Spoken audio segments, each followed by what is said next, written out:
छत्रपती शिवाजी महाराज सन्मान योजनेअंतर्गत 2017मध्ये जी कर्जमाफी झाली त्या अंतर्गत आपण येणे व्याजासाठी जिल्हा बँकेने जे आपल्या सर्व शेतकऱ्यांकडून वसूल केलेलं आहे, आता नियमबाह्य येणे व्याज वसूल केलेलं आहे. शासनाच्या GRमध्ये असं म्हणताना की जोपर्यंत प्रत्यक्ष लाभ मिळेपर्यंत शेतकऱ्यांना कर्जमाफीचा लाभ होत नाही तोपर्यंत आपण येणे व्याज घेऊ नये असं प्रत्यक्ष त्यांनी शासनाच्या GRमध्ये म्हटल्यानंतर देखील जिल्हा बँकने ऐकलेलं नाही आणि प्रत्येक शेतकऱ्याकडून ती वसुली चालूच ठेवलेली आजही.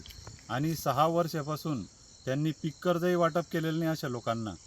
आम्ही ती एक मागणी आहे. आणि दुसरी अशी आहे की माननीय देवकरप्पांनी 10 कोटीचं कर्ज घेतलं, ते चौकशी अहवालात दोषी असताना देखील त्यांच्यावर कारवाई होत नाही, पण शेतकऱ्यांना मात्र वेठीस ठेवतायत. मग हे कोणता न्याय आहे आम्हाला? त्यासाठी आम्हाला आमरण उपोषण करावं लागलं तरी चालेल. मग त्यासाठी आपण 14 एप्रिल रोजी आमरण उपोषण ठेवलेलं आहे. तर आता प्रशासनाने लक्ष द्यायची गरज आहे. जर नाही लक्ष दिलं तर आपला अंत आहे तोही काही भाग नाही. जर आपण मेलो तरी बेहतर, पण आपण प्रशासनाला घाबरणार नाही. प्रशासनाने वेळीच लक्ष द्यावं, नाही तर 14 एप्रिल रोजी आपण आमरण उपोषण करणारच आहोत.